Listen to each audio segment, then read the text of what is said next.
नमस्कार। आज मैं काफ़ी दिनों बाद आपके सामने फिर से अपराध की एक घटना लेकर आया हूँ।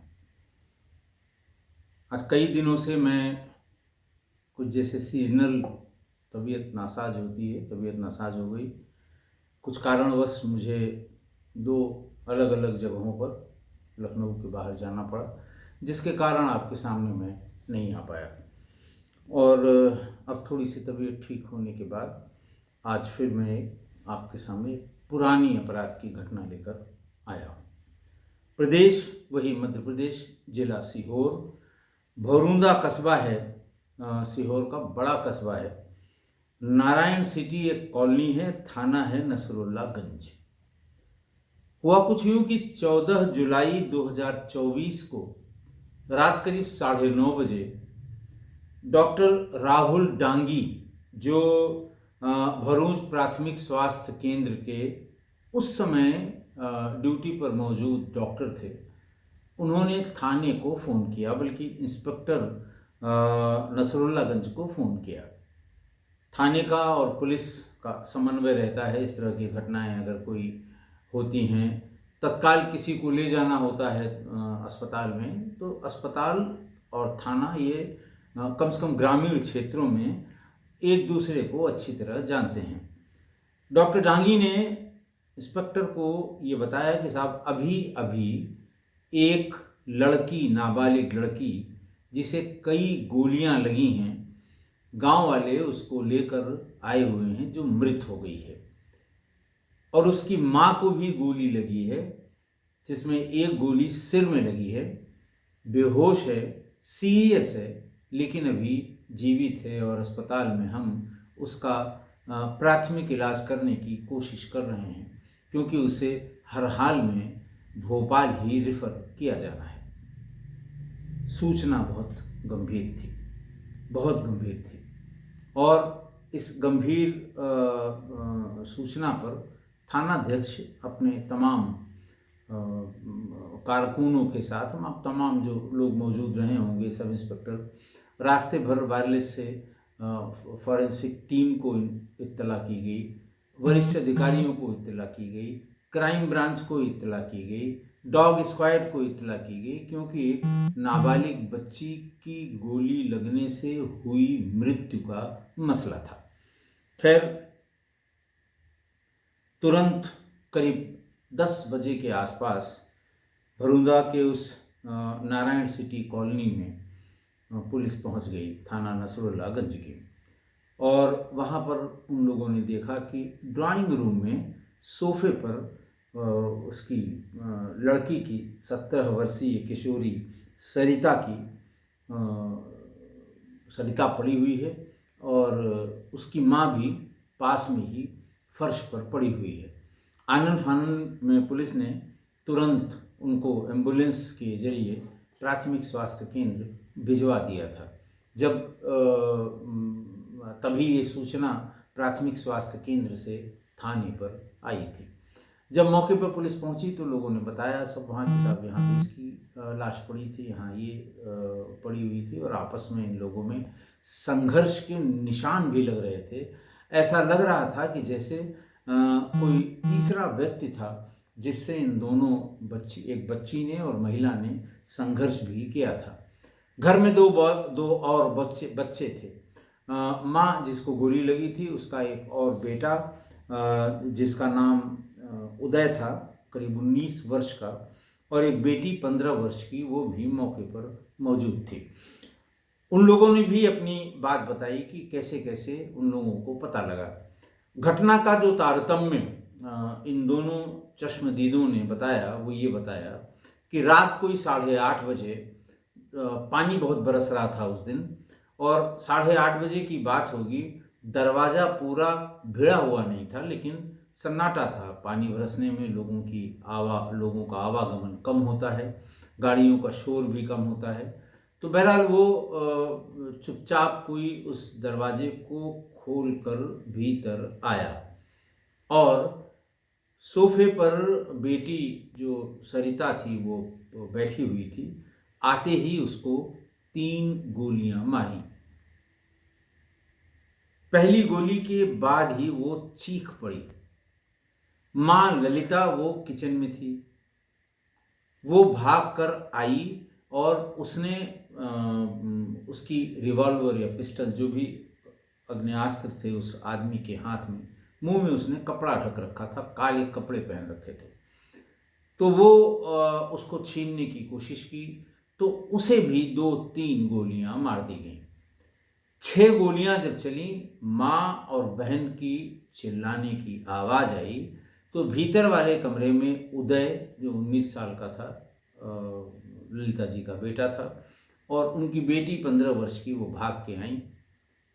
पहले उनकी समझ में कुछ नहीं आया क्योंकि एक अज्ञात व्यक्ति हाथ में पिस्टल लिए हुए और गोली चला रहा था। अंतिम गोली उन्हीं लोगों के सामने चलाई गई। खैर, बेटे ने हिम्मत दिखाई, वो कूदा उसकी तरफ, तो उसकी तरफ भी पिस्टल को लहरा के गोली चलाने की कोशिश उस व्यक्ति ने की, लेकिन ऐसा लगा जैसे उसके पिस्टल में सारी गोलियां खत्म हो चुकी थी। इसका एहसास उदय को भी हो गया और उदय ने फौरन उसको पकड़ने की कोशिश की और जमीन पर गिराने की कोशिश की। बेटी ने भाग के दरवाजे को भीतर से बंद कर लिया कि ताकि वो भाग न सके, और उस पर अड़ के खड़ी हो गई। जब देखा उस अज्ञात व्यक्ति ने कि उसको लगभग घेर लिया है इन 2 बच्चों ने, तो वो सीधे ऊपर की तरफ भागा। सीढ़ियाँ चूंकि सामने ही थी, देख के ऊपर की तरफ भागा। बच्चे भी दोनों ऊपर की तरफ भागे, लेकिन वो छतों से कूद कर और फिर आंखों से ओझल हो गया। पुलिस ने तमाम तरह से, क्या लंबाई थी, क्या चौड़ाई थी, क्या भाषा थी, क्या बोल रहा था, गाली कैसे दे रहा था, क्यों ऐसा कर रहा था, इस तरह की बातें पुलिस ने उससे जानने की कोशिश की, लेकिन कुछ भी आगे बात नहीं बढ़ पाई। पुलिस ने ये मोटा मोटी जब वो अस्पताल पहुंची तो ये देखा कि आरती के सीने में बाईं ओर एक गोली लगी है, दूसरी दाईं ओर लगी है, और एक उसके सिर पे लगी है, और एक गोली उसको पास से चीरती हुई निकली है। पुलिस ने सारा इंतज़ाम किया कि ये बच जाए और पूरी घटना का पता लगे, और उसको वहाँ से प्राथमिक स्वास्थ्य केंद्र भरूच से उसे भोपाल रेफ़र किया गया, और पुलिस ने भी अपनी तरफ से पूरे प्रयास किए, रास्ते में उसके साथ सुरक्षा पूरी प्रदान करके, और उसे वहाँ तक पहुँचाया गया भोपाल के अस्पताल से। हालांकि स्थिति उसकी बहुत गंभीर थी और डॉक्टरों ने बहुत ही जिसे कहते हैं गंभीर प्रयास किए कि उसे बचाया जा सके। इधर जब देखा कि कुछ पता नहीं लग रहा है तो पुलिस ने अज्ञात आरोपी के खिलाफ धारा 302 और 307 का मामला दर्ज कर लिया। घर में कोई भी सीसीटीवी कैमरा नहीं लगा था, इसलिए पुलिस के लिए आरोपी की पहचान करना बहुत बड़ी चुनौती थी। पुलिस टीम ने चश्मदीद लोगों के, दोनों बच्चों के, पड़ोसियों के, जो सबसे पहले आया था उसके, और तमाम लोगों के बयान लिए।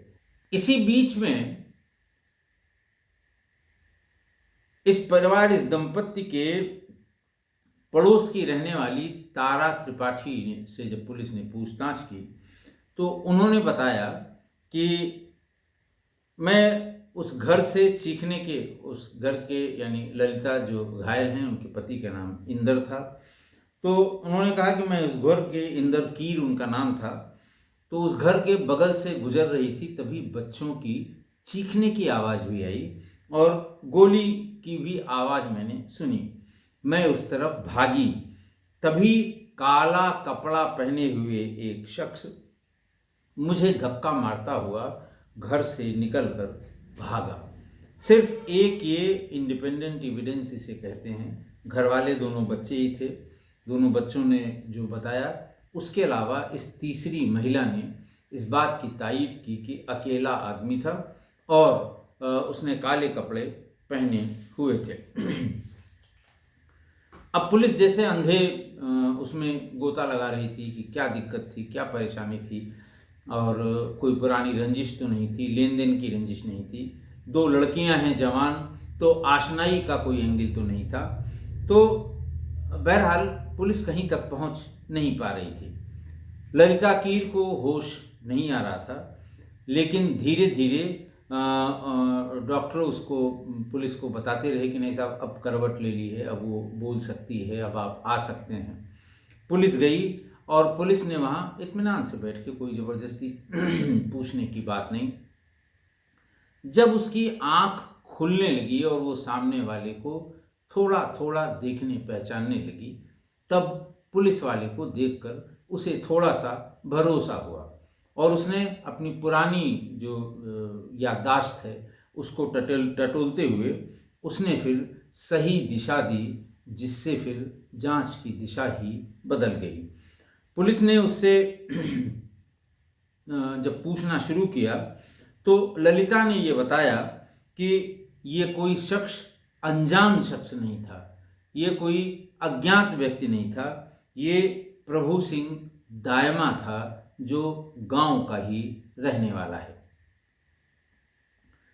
फिर उसने आगे बताना शुरू किया कि वह मेरी बेटी आरती को कई महीनों से परेशान कर रहा था। ये नाम जब सामने आया तो पुलिस के कान खड़े हुए, क्यों ऐसा आया, क्यों ऐसा हुआ और कौन है ये। पुलिस ने अपनी नाम सुनते ही बाहर जाकर जो पुलिस वाले और आए हुए थे, अपने वरिष्ठों को बताया गया। उनके जो और दूसरे एसएसआई थे वो गांव में तुरंत आ गए। तो आगे बताते हुए ललिता देवी ये बताती हैं कि आरती और प्रभु सिंह के बीच करीब 1 साल तक दोस्ती रही। स्कूल के आते जाते इन लोगों की दोस्ती शुरू हुई और फिर धीरे धीरे फ़ोन पर बात होने लगी। ललिता भी बालिग, आरती भी बालिग नहीं हुई थी, लेकिन प्रभु सिंह बालिग था। फ़ोन पर बात करते करते उसे प्रभु सिंह के व्यवहार, नीयत और उसके इरादों में उसे खोट लगने लगा और उसने समझदारी दिखाते हुए उससे दूरी बना ली। आरती ने प्रभु सिंह दायमा से दूरी बना ली और उससे बातचीत बंद कर दी। आरती का इस तरह का इनकार या इस तरह का व्यवहार प्रभु सिंह बर्दाश्त नहीं कर पाया। उसकी जो दोस्ती थी वो धीरे धीरे नफ़रत में और फिर जुनून में बदलती गई।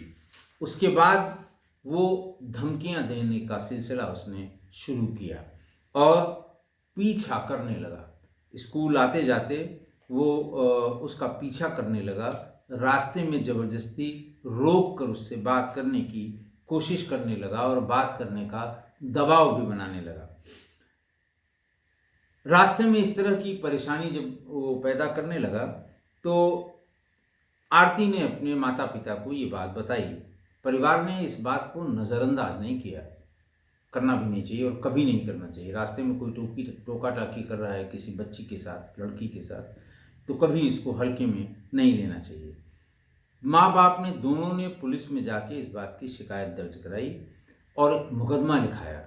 पुलिस ने मुकदमे में चार्जशीट भी दाखिल की। इस समय वो केस विचाराधीन है, लेकिन कानून के इस काम से या कानूनी कार्रवाई से प्रभु सिंह को जरा सा भी डर नहीं लगा और उसके जो सिर पर जो भूत था वो नहीं उतरा।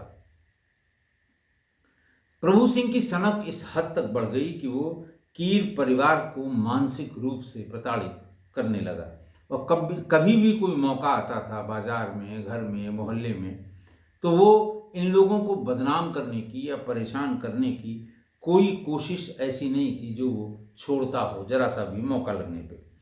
हद तब हो गई जब 19 फरवरी 2024 की सुबह, जब पूरा परिवार सो रहा था, आरती के छोटे बेटे उदय ने घर के मेन गेट की कुंडी में फंसा हुआ एक पत्र देखा, एक चिट्ठी देखी। उस पत्र में जो बातें लिखी हुई थी वो किसी धमकी से कम नहीं थी। धोखेबाजी और कई आपत्तिजनक बातें उसमें लिखी हुई थी। उसमें लिखा था कि तुमने मुझे सिर्फ टाइम पास समझा। इस पत्र को लेकर भी परिवार ने थाने पर शंका के आधार पर एक रिपोर्ट दर्ज कराई और जो आज भी है, मौजूद है। इससे पहले नवंबर-दिसंबर 23 में प्रभु सिंह ने आरती के मोबाइल से उसकी माँ ललिता देवी के नंबर पर फ़ोन करके भद्दी भद्दी गालियाँ भी दी थीं। इसकी भी लिखित शिकायत थाने पर दर्ज कराई गई, लेकिन कोई एफआईआर नहीं हुई थी। खैर, इस तरह की बातें गांव से, पड़ोसियों से और सबसे ज़्यादा मृत लड़की की माँ से जब ये सारी बातें पता लगीं तो पुलिस को फिर कोई शंका नहीं रह गई और पुलिस प्रभु सिंह दाइमा की तलाश में कई टीमें बनी और उसकी तलाश शुरू हुई। 3 दिन में ही प्रभु सिंह दाइमा को गिरफ्तार कर लिया गया। शुरुआत में प्रभु सिंह पुलिस को चकमा देता रहा, गुमराह करता रहा, इधर उधर की बातें करता रहा, लेकिन जब पुलिस ने उसके मोबाइल लोकेशन की हिस्ट्री खंगाली तो घटना वाले दिन यानी 14 जुलाई 2024 की रात उसकी लोकेशन घटनास्थल पर ही पाई गई। इस ठोस सबूत को जब पूछताछ के दरमियान दाइमा को दिखाया गया तो वो एकदम टूट गया, क्योंकि ये ठोस सबूत था जिसको वो बार बार पहले के बयानों में इनकार कर रहा था। खैर, उसने बताया कि जब फिर वो टूटा और फिर उसने बात बतानी शुरू की कि जब आरती ने बात बंद कर दी तो वो खुद को अपमानित महसूस कर रहा था और उसने तब उससे बदला लेने की ठान ली थी।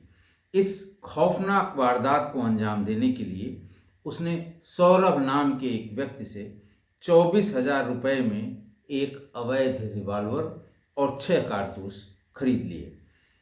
खैर, पुलिस ने अपनी इन्वेस्टिगेशन की,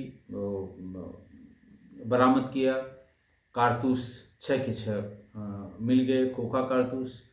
वो जो रिवॉल्वर या पिस्टल जो भी अग्नेयास्त्र था जो इसमें इस्तेमाल हुआ वो पुलिस ने उसको भी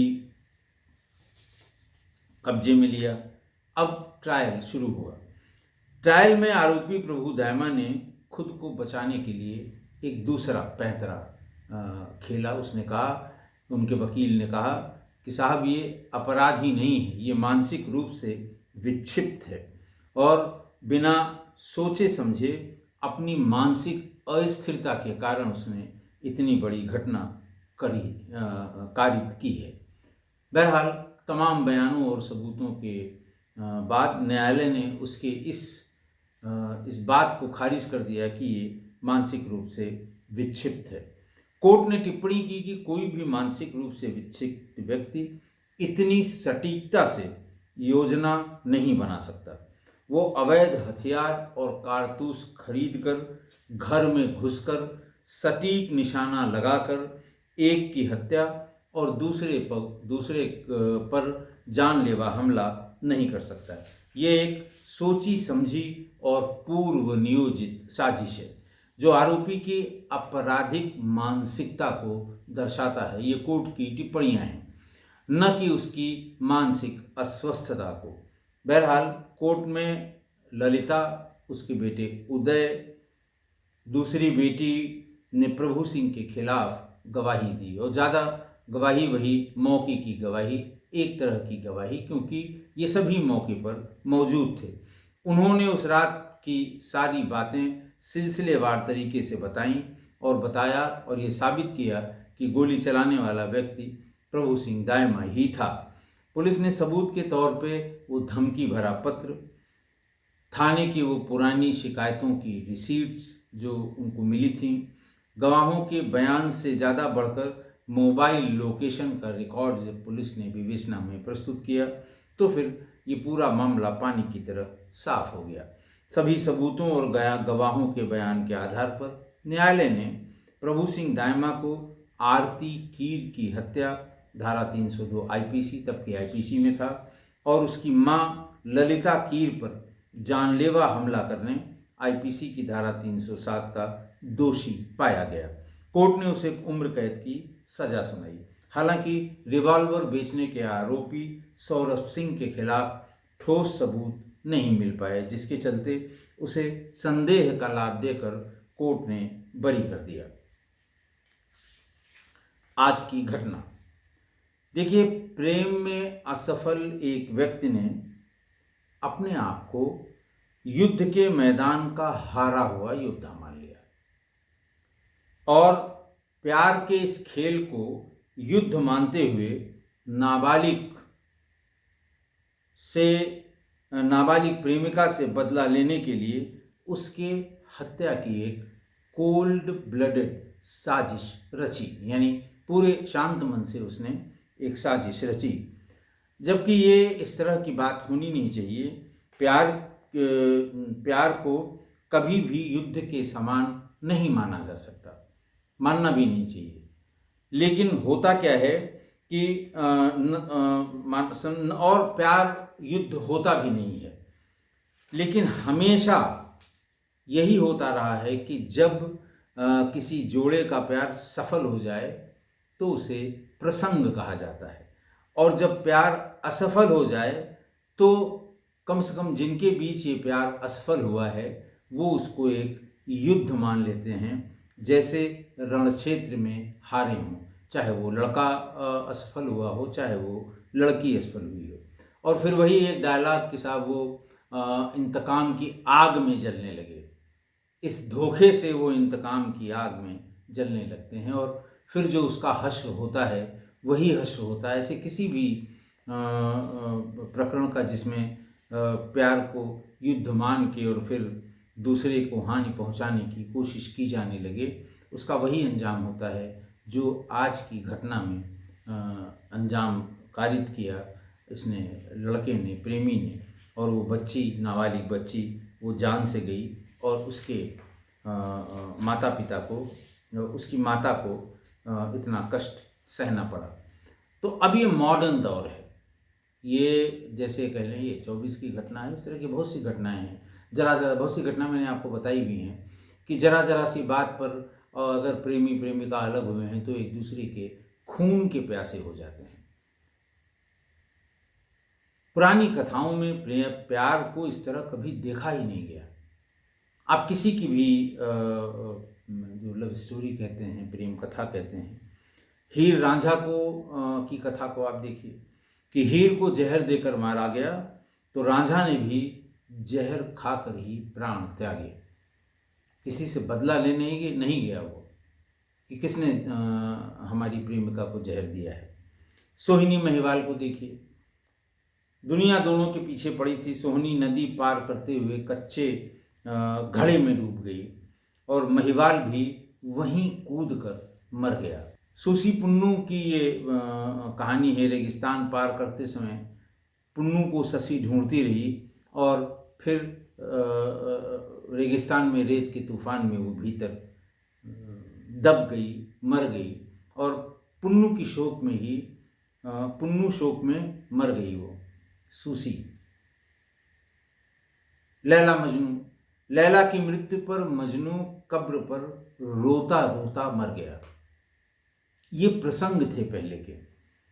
आज का तो ये हाल है कि जरा सा भी अलगाव हुआ, जरा सा भी ऐसा लगा कि नहीं अब हम अपने प्रयास में सफल नहीं हो पा रहे हैं, खून के प्यासे हो जा रहे हैं। इसे कभी प्यार नहीं कहा जा सकता। जैसे कबीर दास जी ने लिखा है कि विरहणी रात भर रोती, हृदय ज्वाला से जलता।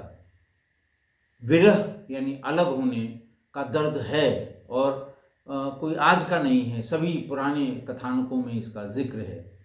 लेकिन विरह में कभी कोई किसी ने पिस्टल नहीं उठाई, विरह में किसी ने कट्टा नहीं निकाला, विरह में किसी ने गर्दन दबाकर जान नहीं ली, किसी का किसी के प्रति विरह हो। तो अब ये नए ट्रेंड हैं, नए लोग हैं, नया ज़माना है। अब तो जरा सी एक दूसरे में बातचीत में इनकार हो जाए, मतैक के न रह जाए तो बस गोली कट्टा बारूद सब निकल आता है।